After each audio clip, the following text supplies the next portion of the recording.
So,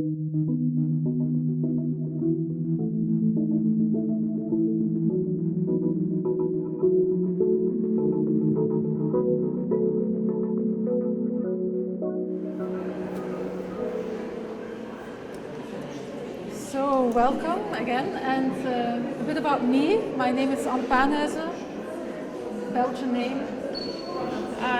Немного о себе. Меня зовут Ан Пэнхюзен, я из Бельгии.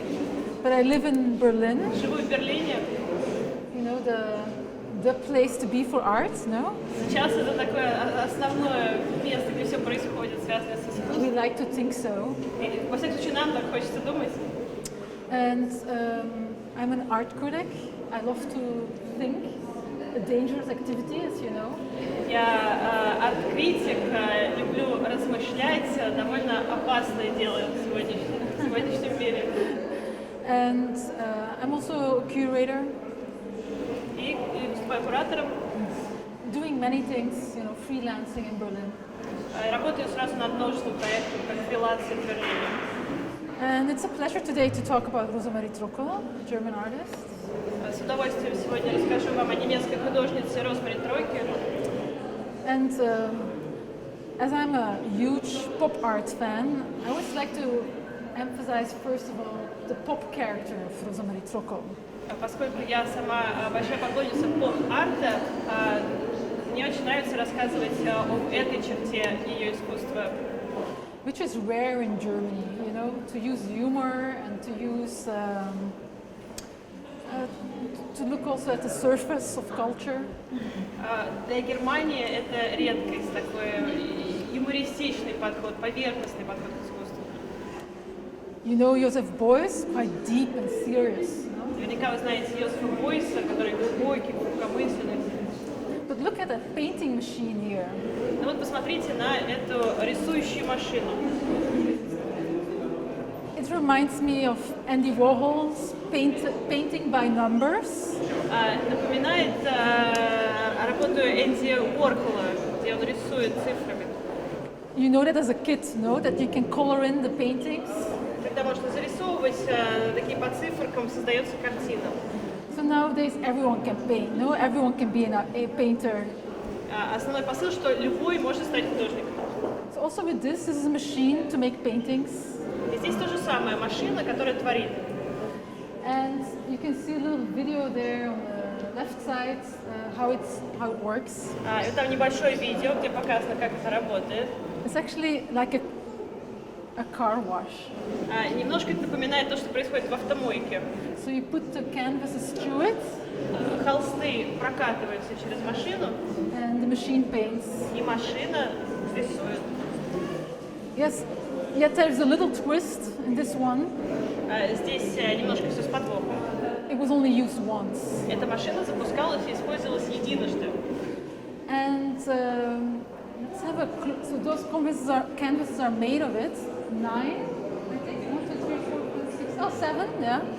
7 в итоге получилось картин. And they're made with these brushes.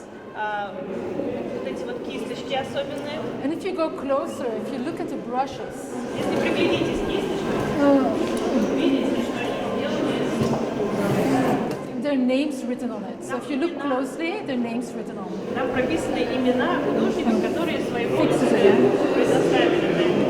Yeah, have a look, have a look. Смотрите. What?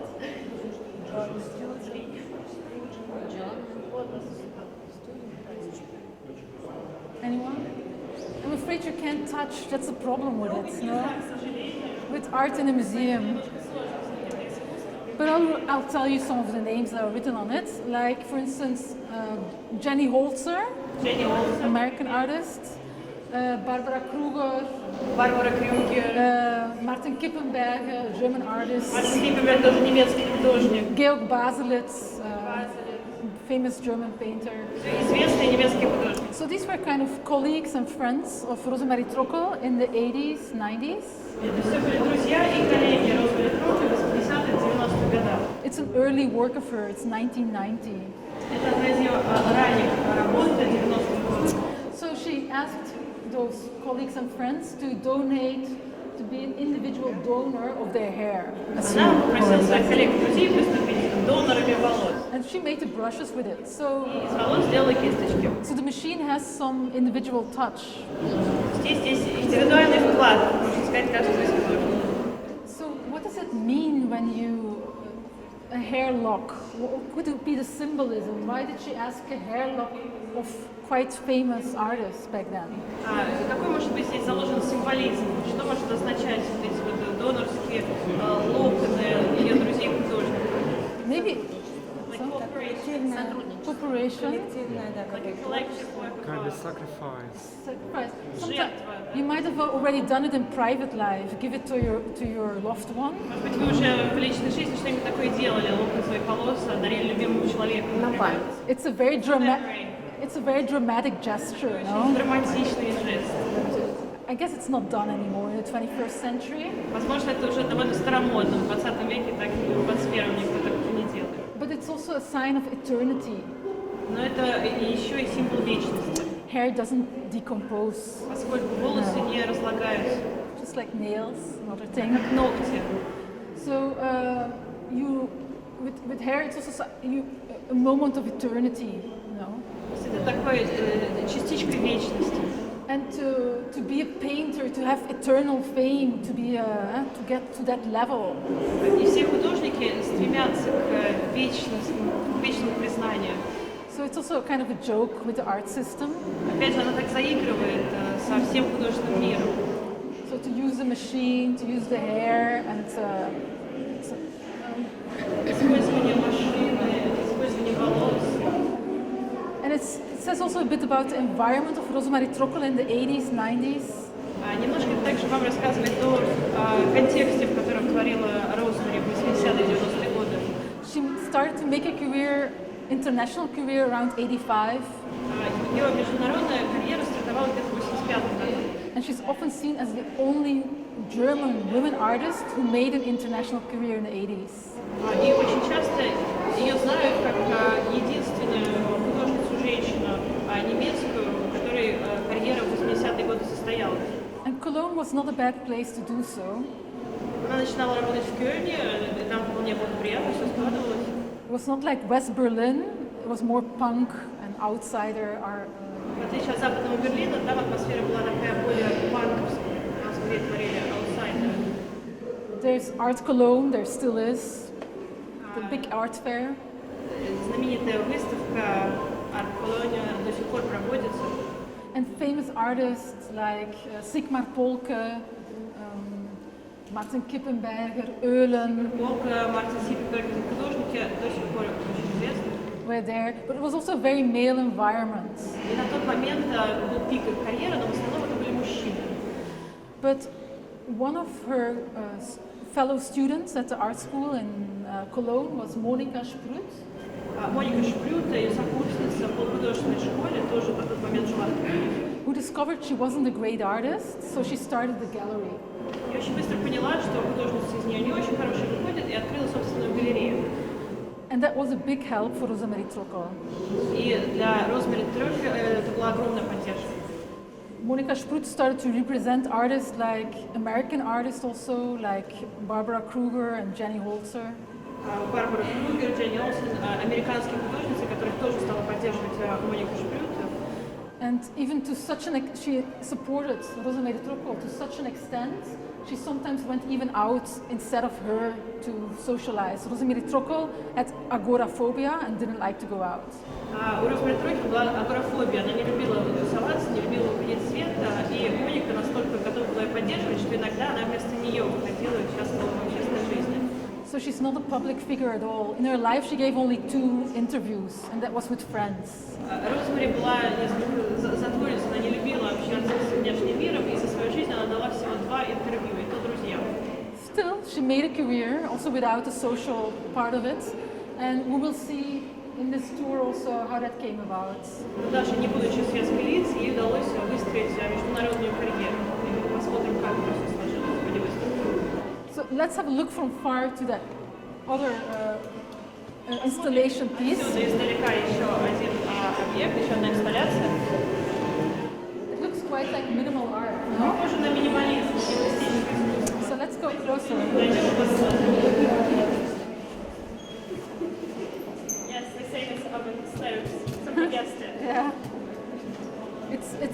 of hot plates, stove plates. Комфорки плиты. Yes. So she started making those in the 90s, and first she used them horizontally, like a stove plate is used in the kitchen. Начинала она работать с этим материалом в 90-е, и первоначально она располагалась и комфорки в горизонтальной плоскости, точно так же, как вы найдете их любой на кухне, на плите. Then she hung them horizontally, like here, vertically, sorry. Затем она стала их размещать вертикально, как объект искусства. And then she also started to make installations with it on the side, as if they're loudspeakers or dice. Затем она стала делать более 3D-инсталляции, располагать их на разных плоскостях. Получались либо игровые кости, Dice are like to throw for chance, the numbers. либо как колонки игровые, в общем, разные объекты пыталась сделать. And during her last exhibition in New York, she even really turned them on, and they created a heated atmosphere in the exhibition space. В ходе последней выставки в Нью-Йорке она их даже включила. Они нагревались и подогревали атмосферу выставки. So the stove plate, you can also call them hot plates. По-английски эти комфорки называются горячей поверхностью. Which has something sexual and erotic to it, no? Горячая, как горячая штучка, что-то в этом есть эротическое и сексуальное.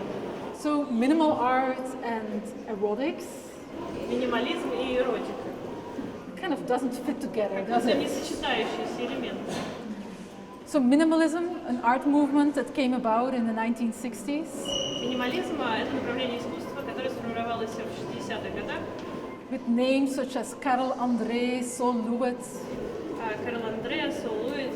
So it's also quite male movement. Опять же, это направление доминировалось мужчинами. And it was very, very geometrical, like squares and rectangles, cubes.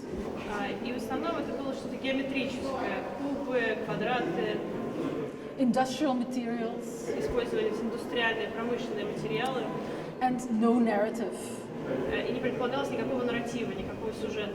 So the sculpture as such didn't refer to anything outside it, didn't refer to reality. Никакой отсылки к чему-то внешнему, к реальности не было. So you might see that minimalism from far, and then you come closer and you see the material, and immediately you get associations, no? Здесь немножко не так все работает, потому что издалека может показаться, что это произведение минималистического искусства, но вы подходите и видите материал, понимаете, что это, и у вас сразу возникает поток ассоциаций. Because this is the intimate, the household, the kitchen. Это отсылка к чему-то очень интимному, к дому, к уюту. Which fits also with minimalism because they also ask questions, hey, what is this white space? What are these white walls?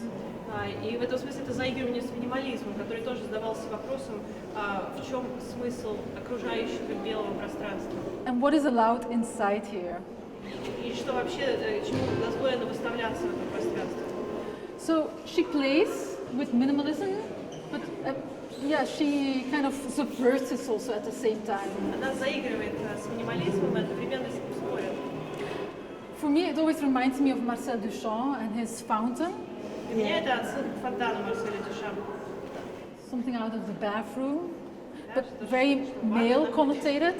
Но при этом с очень жесткими мужскими коннотациями. And you could say this is very female connotated. The kitchen is a space of, it used to be the space, or still is a space of the woman.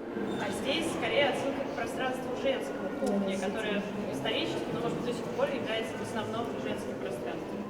And therefore, rather negatively connotated, it doesn't have much value. При этом ассоциируются с этим и негативные какие-то коннотации, что-то, что обесценивается. At the same time, it's an object you never looked at for its aesthetics, did you? When you're in the kitchen, did you ever look, oh, this is such a beautiful stove? Вещь — это предмет, который ни у кого не ассоциируется с эстетикой. Вы когда-нибудь смотрели на плиту и думали, какой это прекрасный арт-объект? Наверное, нет. So this is one of her trademark series. She's quite known for those. And now we're going to have a look at another one, the knitted paintings. Это довольно известная тема в ее творчестве. Сейчас посмотрим на еще одну прекрасную. So most of the time, if you mention Rozmari Trokel in art circles, immediately they think of her knitted paintings. Розмари Трокель в художественном мире в основном ассоциируется именно с этим, с ее вязаными картинами. So she herself doesn't like to be reduced to it. She did so many things. Ей не нравится, что ее воспринимают скорее как автора вязаных картин, поскольку она множество всего делала в своей карьере. Just as she also doesn't like to be reduced to be female artist. И ей не нравятся ярлыки, не нравится, например, когда ее считают исключительно феминистом, защитником женщин. So it's also quite pop actually. Any wall to Coca-Cola, put it on the canvas, on high art. И опять же, это отсылка к поп-арту, напоминает немножко работу Энди Уорхола. Take the Coca-Cola bottle, right, and put it on the high art. Когда он взял, например, бутылку Кока-Колы и назвал это высоким искусством. She takes another poor material, wool. Она использует такой довольно простой материал, шерсть. So she noticed when she was studying art in the 1970s that there were a lot of exhibitions of women with knitting in the kitchen. Когда она начинала, еще училась в 70-х годах, она заметила, что много женщин-художниц используют именно такие материалы. Бытовые, что-то вяжут. And they were looked down upon, like, laughable. И над ними смеялись, на них смотрели свысока. So she was, what is it about wool? How does this material get so cultural, devaluated? И ей стало интересно, почему шерсть так девальвируется в культурном пространстве. If I use the material differently, will it change? Изменится ли отношение к шерсти, если по-другому использовать этот материал? So she used a machine to make her knitted paintings. Она делала свои вязаные картины с помощью машин. So on the one hand, of course, it was easier to do it because, you're a woman, you work with wool, you can do that, that's fine. С одной стороны, ей это дозволялось, художнице работать с шерстью было дозволено. Traditionally, you can work with your body, you can work with female materials, with the kitchen, it's okay.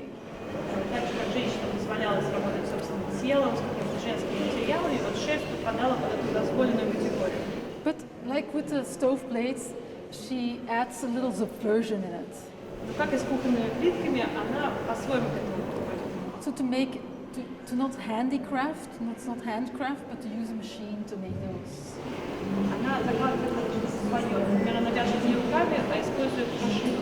And what was she going to knit? Well, she used a lot of patterns and logos, a lot of ideological logos, for instance, like the hammer and sickle. Она использовала, что же она вязала? Она вязала логотипы, коммерческие логотипы, например, серп и молот. Or a commercial logo like the Play Bunny. Или, например, зайчик плейбоя. But also kitchen towels, the patterns of kitchen towels. Иногда просто кухонные полотенца имитировала узор. The logos, it's a model to be copied, and the more you repeat it, the stronger a logo becomes. Секрет логотипов в том, что они высокоповторяемые. Чем больше вы повторяете, чем чаще вы их используете, тем сильнее они запоминаются, тем сильнее сам логотип. So she repeats the logos, but at the same time she does it with a low material. So it upvaluates and it devaluates at the same time.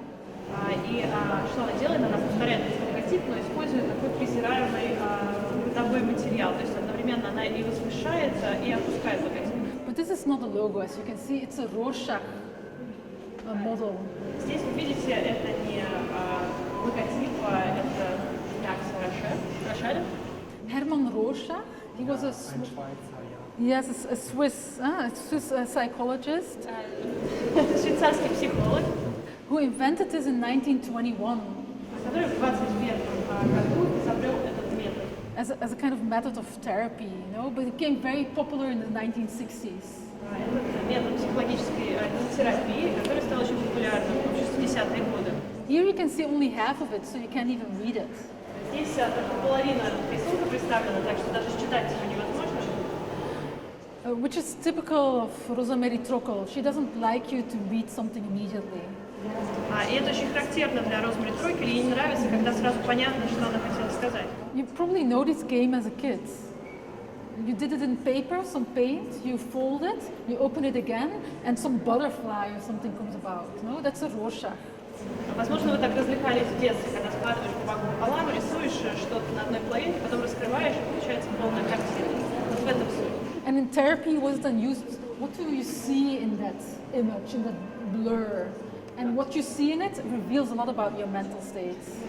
А в терапии это как использовалось, вам показывает такой размытый рисунок, так, все спрашивают, какие у вас ассоциации, что вы думаете, что вы видите. И на основании ваших ассоциаций, вашего ответа происходит диагностика вашего психологического состояния. So let's give it a try. Who sees something in it? Давайте попробуем, может быть, I see a woman, I see a profile, Oh, you an see eye it? and a nose and mouth. All right. And there is a, yes, and here is a neck, yes. Yeah. Anyone else? Еще кто-нибудь поделится своими ассоциациями? I kind of see a gun. Я вижу ружье, например, пистолет. Huh? Mitraillette. Anyone else? Еще Я кто-нибудь? думала, это половина герба с орлами, они не поместились. I thought it was half the two-headed eagle. Okay. Yeah. И лапа медведя с когтями. Or it could be a bat ball with the claws. Well, now you all can think about this, what it says about you. I'm not going to analyze you right now. Let's continue to my favorite drawings in the exhibitions. They're of the sleeping man. My favorite is that one with the skull. Моя любимая серия, моя любимая картина из этой серии – это «Спящий череп». The skull is sleeping. Спящий. It has the eyes closed. У него закрыты глаза. And that reveals already characteristic of sleep. It's very close to death. И это что-то говорит вообще о сне, что сон приближает к смерти. There's a fine boundary between sleep and death. Грань между сном и смертью очень зыбкая. And while you sleep, you're somewhere else, right? Where are you? И во сне как будто перемещаешься куда-то в другую реальность. Вот где вы, когда вы спите? So it's lovely, to see people sleep because they're not there, they're somewhere else. And you look at them, it's so peaceful. Ты смотришь на спящих людей, они такие умиротворенные, и при этом они где-то в другом месте пребывают. And in art, there has been a great interest in sleep. Художники очень часто проявляют интерес к сну, к спящим. Not only in the dreams you have during sleep, like Freud-like, but also just the activity of sleeping, of resting. Не только сны, попытка интерпретировать сны, как делал Фрейд, но и вообще просто процесс сна, спящие люди. It's a very anti-capitalist activity. You're not consuming during your sleep, are you? Это очень антикапиталистическая деятельность, поскольку во сне вы ничего не потребляете. So sleep is the most peaceful form of revolution. Это такая самое мирное проявление революционности, такая самая спокойная революция. Do you know the work by Andy Warhol, Sleep, he made in 1963? Знаете ли вы работу Энди Уорхола «Сон» 1963 года? I'm sorry I'm mentioning Warhol a lot, I'm such a huge Я fan. так часто говорю о Уорхоле, я просто его очень люблю. So he filmed his boyfriend, John Giorno, he just died, the poet. He filmed John Giorno sleeping, I think for 6 hours, 8 hours or something like that. Он снимал своего друга, который недавно умер, Джо Джорна, спящим на протяжении 6 или 8 часов. So it's a long film, there's no activity in it, and there's only one protagonist. Это фильм, в котором ничего не происходит, и есть один главный персонаж. It's incredibly boring, you can't watch it, it blows your mind, Потрясающий, скучный фильм, который невозможно смотреть, он просто сводит с ума. And that's the thing about it, because cinema, if you think about it, is kind of an escape. It's dream time. И в этом-то и задумка, если подумать о том, что такое вообще кино. Это эскапизм, это попытка убежать от реальности.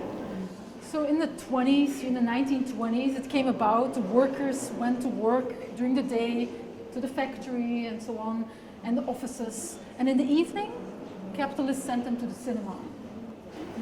Кино возникло в 20-х годах, и тогда рабочие днем работали на фабриках или какие-то работники в офисе, а вечером они отправлялись в кино. Туда их отправляли капиталисты, чтобы отключить их от реальности. Hollywood, you can dream, you can escape. Да, это Голливуд помогал им мечтать, отключаться от повседневности. And what does Andy Warhol give you? 8 hours of real time. И что же, как реагирует на это Энди Уорхол? Он создает этот фильм 8-часовой в реальном времени.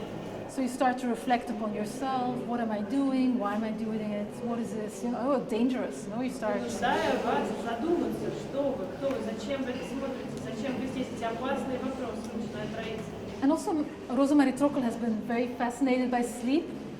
In 1999, she was the first woman to represent the German pavilion at the Venice Biennial. И тема сна привлекала ее Розмари Трокель. Тоже в 1999 году она стала первой немецкой художницей, которая представляла Германию на Венецианской биеннале. And what did she do? She made people sleep. It was called sleeping pill. И что она сделала? Она заставляла посетителей спать в этом павильоне. Инсталляция называлась «Снотворная». So there were these cocoons where you could go and rest and sleep. Там были выстроены огромные коконы, в которые люди помещались и засыпали. Some people are really want to see how try. So at the Venice Biennial, it's such an event where everyone is like running around, trying to see all the pavilions, and then you have to take a break. Представьте себе Венецианский биеннале, где все носятся, пытаются попасть во все павильоны, суетятся, и тут вы оказываетесь в павильоне, где вас заставляют остановиться. But actually to do nothing, to rest, it's very important for art, for culture, for every one of us. На самом деле вот этот момент ничего не делания, он принципиально важный для культуры, для искусства, для всех нас.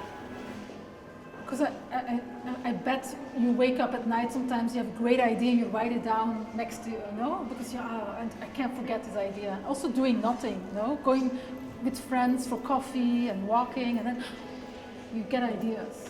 Наверняка у вас такое было, что вы посередине ночи просыпаетесь, вам пришла в голову гениальная мысль, вы тут же записываете, боитесь ее забыть, упустить. Или когда вы встречаетесь с друзьями, или гуляете, размышляете. Именно в эти моменты расслабления и ничего не делания приходят самые важные мысли.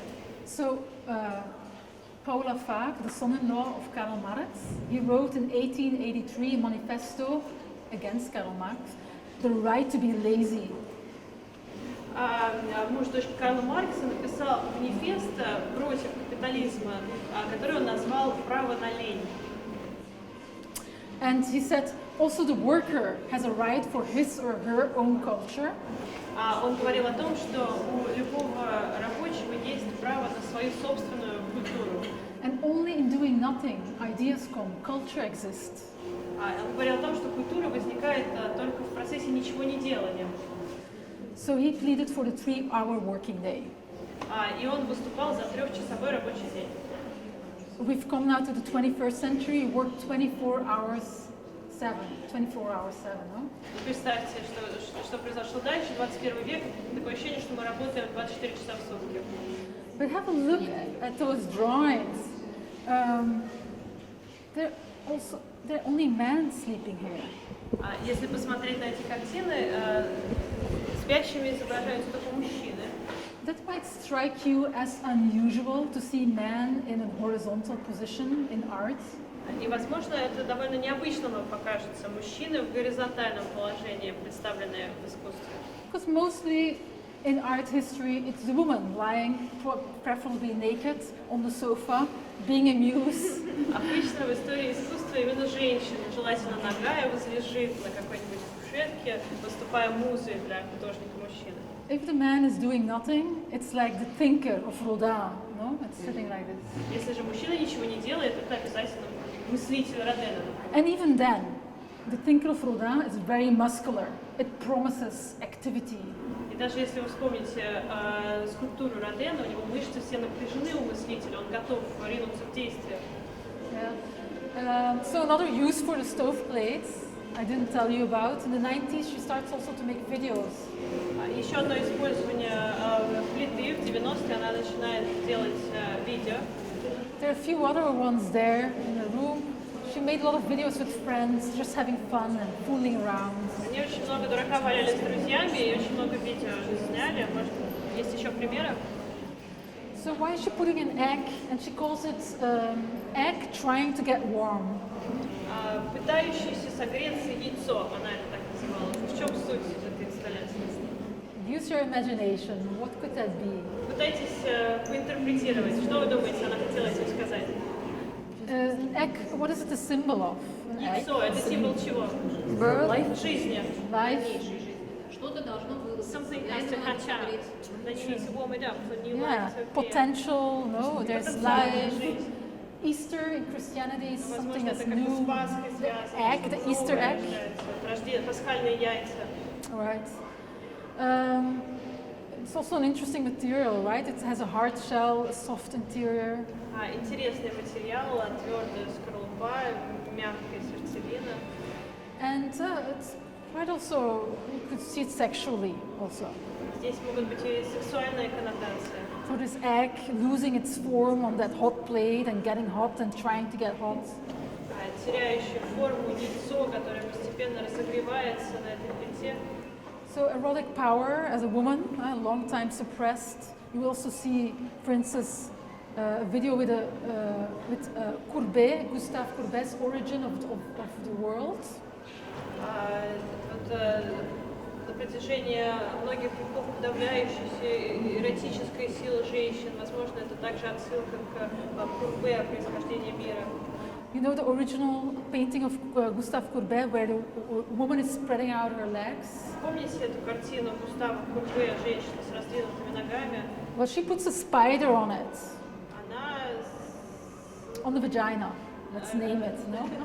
на лоно женщины размещает паука. And she might be inspired here by Louise Bourgeois, a New York artist who used spiders a lot as the mother figure. And with all the eggs, the mother figure covering all the eggs. Возможно, для нее вдохновением послужила и Луи Буржуа, который использовал в своем творчестве множество пауков, образ паучихи матери, которая охраняет свои яйца. But also danger, no? The spider on the vagina, danger. При этом опасность. Паук, сидящий на вагине, излучает опасность. So it is said that she was inspired for this film by a story of Georges Bataille, the French writer. Для этого видео она говорила, что вдохновением для нее послужила работа писателя французского Жоржа Батая. 1928 story, the story of the eye, it was called. Это рассказ написан в 1928 году. And it's about a woman who breaks eggs in her vagina while experiencing pleasure. Это история женщины, которая способна раздавить яйцо вагиню на пике оргазма. So Bataille, a very surrealist writer. Батай очень сюрреалистичный писатель. And Rozmaри Trokель is quite, sometimes you would say it's surrealism also with her work. И в творчестве Розмари Трокель тоже местами можно почувствовать этот сюрреалистичный оттенок. And I've already mentioned the New York artist Louise Bourgeois, also mentioned Barbara Kruger, Jenny Holzer. Барбара Кругер, Луис Буржуа, все эти художники, окружавшие, я их уже упоминала. Exactly, that the hair is also there from them. И опять же, они тоже участвовали в создании рисующей машины, пожертвуя свои волосы. But you just mentioned that actually he saw that the brush with Rozmari Trokelь is the biggest hair. Молодой человек отметил, что самые длинные волосы – это те, которые Розмари Трокель отрезала у себя. And that says also something about this work here. И это перекликается с тем, что можно наблюдать вот в этой работе. Mike Kelly, Frank Stella, Richard Serra, male artists. Сера, Гелли, Стелла, все это художники-мужчины. And underneath it are art critics, male art critics. Снизу арт-критики. So as I said, the 1980s Cologne world, very male-dominated. Martin Kippenberger, Joseph Beuys was in Düsseldorf. В 80-е годы, как говорила Кёльн, очень сильно доминируемое мужчинами художественное пространство, Йозеф Бойс. Very competitive. И при этом очень высококонкурентная среда. So she also made a film where she names who's the best artist, and she gives names, and she puts her own name in it always. Тройка сняла фильм, где она пыталась выяснить, кто же лучший художник, и она жонглирует именами, и все время свое имя туда тоже добавила. So working with genius and painting and very male, no, she has to put her own name in the list. Она говорит о гениях и художественных гениях, создателей шедевров, и свое имя туда тоже вписывает. And it's like a circling around, as if in a box ring, you know, always like putting her name back in the list. Как будто мы наблюдаем поединок в боксерском ринге, когда она в каждом подходе снова себя возвращает. So why the art critics? Почему же здесь арт-критики? Well, the importance of my profession. If nothing is written about your art, you don't exist. В этом важность моей профессии. Если про вас ничего не пишут, ваше искусство просто не существует. You disappear. Вы исчезаете. So here you see it's a work, a series of drawings called BB. The signature BB. Серия набросков, рисунков, которая называется Б и Б, как подпись, инициалы BB. And it's a blurring of identities of two icons. Это размывание, слияние личностей двух известных людей. So they switch hair, eyes, mouth. Она делает так, что у них они меняются глазами, прической, ртом.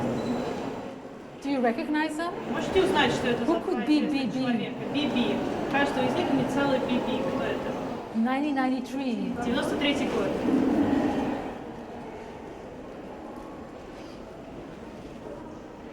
No? Никто не узнает? This one is most clear. Боуи, Дэвид Боуи. Oh, no, it's not BB. Надо BB, чтобы было не DB. Here is most recognizable, Здесь actually. скорее будет лучше узнать. Bertolt Brecht, Бертольд Брехт, the German playwright. немецкий драматург. And the woman is Brigitte Bardot, Брижит Бардо, the French actress and model. французская актриса и модель. So, as you could see already, she's very interested in icons and models. Как вы уже, наверное, заметили по первой части выставки, Розмари очень интересует модели That are repeated и повторяемость образов. and that are mimicked by other people. Те, за кем повторяют другие, кого имитируют. It's something very fixed, no, to be a model. Быть моделью – это что-то такое очень статичное. But here they're multiplied, their identities. А здесь их образ множится. So Brigitte Bardot also reminded her of a play by Bertolt Brecht in the 30s, Mother Courage. Мадам Кураж, вот да, пьеса Бертольда Брехта, в которой она увидела Брижит Бардо. She was also an activist. Тоже там такая персонаж-активист. And Rozmarie Trokell had an interest for female models, like for instance Simone de Beauvoir.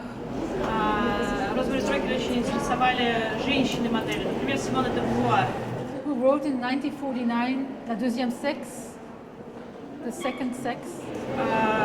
Второй пол в 49 году она написала. Or Marguerite Duras, Или Маргарит Дюра. a big example for her in French literature. Это были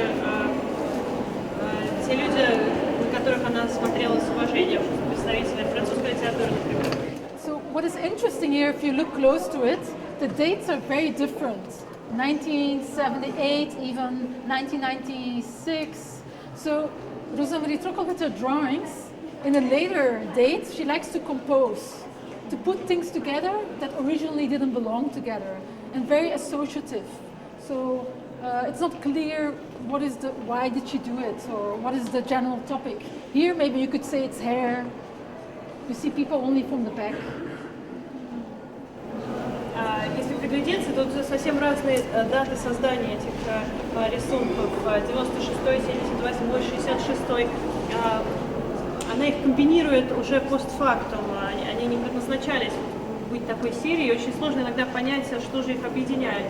Здесь, возможно, это ассоциативно, тематически. Может быть, волосы, может быть, ракурс со спины. And we already talked about hair before. И про волосы мы уже сегодня говорили. As a way of identity, your hair. Да, это тоже часть вашей личности, вашей идентичности. But there's also something, for women, it's an attraction. It's a physical attraction hair. Но для женщин это тоже важный элемент образа женской привлекательности. And loose hair can also be seen as, to loosen it up like a sign of freedom. А иногда обрезание волос воспринимается как символ свободы. That's my interpretation. So with these drawings, it's not very clear what it is about. You can use your fantasy. Но это все мои интерпретации. Вы можете использовать собственное воображение. Можно по-разному интерпретировать.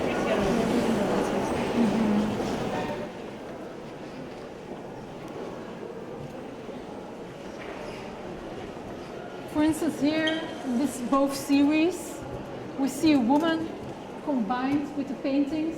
Here, is it because of the hair? Is it similar like the dog? Is that why she put them together? Animal and human together? A lot of people ask me, is that Rozmaри Trokell? Actually, because one is always looking for the artist, you know? And she refuses to be there, so she never shows up in her art, in her work. She doesn't like to do interviews, but she also doesn't show up in her work. Ah, the blonde, now she's gray. Тут в обоих случаях фотографии женщины и комбинации с животными. Непонятно, почему она их объединила. Возможно, здесь волосы как-то напоминают шерсть этой собаки. Неизвестно. Меня очень часто спрашивают, это сама художница Розмари Трокель. Это не она. Она не любила показываться, никогда не... Зрители всегда ищут образ художника. Она не хотела показываться и становиться частью своих произведений искусства. Так же, как она не любила давать интервью. Но вот наблюдательный молодой человек предполагает, что она блондинка, судя по пряди волос в рисующей машине. I appreciate also how she is private. Because often in interpretation of art, and especially female art, everything is explained by the biography of the artist. Розмари защищает свой частный мир. Очень часто женщин-художницы и их творчество пытаются интерпретировать сквозь призму их биографии. And it's reduced to the biography of the artist. И как будто их сводят к биографии. You know, while the artwork is out there, it has nothing to do anymore with the biography as such. При этом произведение искусства напрямую никак не связано с биографией художника, не должны быть связаны. But especially with women artists, it's about the personal, the private. It's used as an argument. With men, it's abstract, it's philosophy. Но именно с женщинами-художницами очень часто пытаются интерпретировать их творчество сквозь призму этого частного, личного. С мужчинами так не происходит. Их творчество интерпретируют с точки зрения чего-то абстрактного, философски. So she's not there. She refuses that. Поэтому она отказывается принимать в этом участие и скрывает себя как личность. So, oh yeah, with this one, it's also interesting, the blue eye. And then, what are those? Mushrooms with some extensions to Очень it? интересно, голубые глаза и непонятно что, то ли грибы, то ли... I'm not gonna analyze it for Не you. буду анализировать за вас, сами можете. Let's finish with the last one.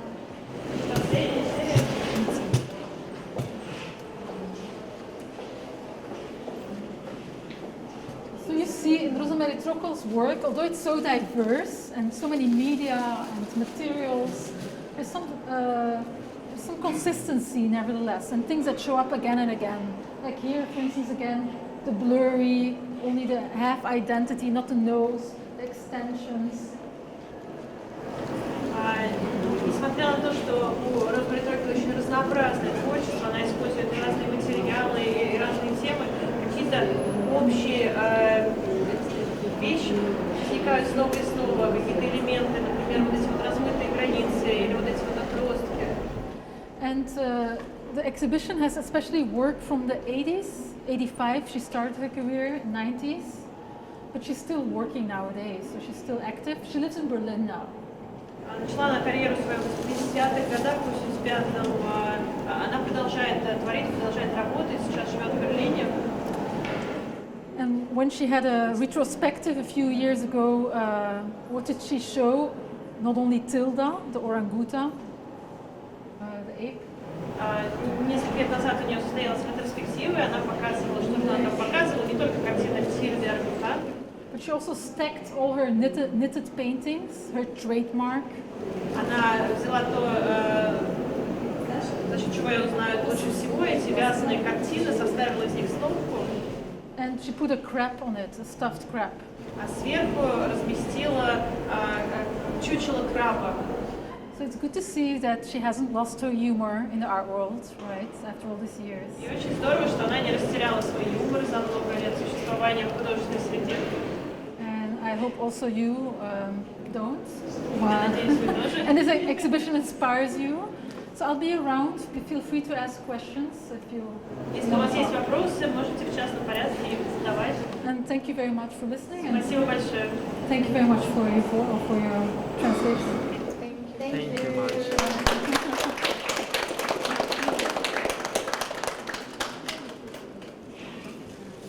you.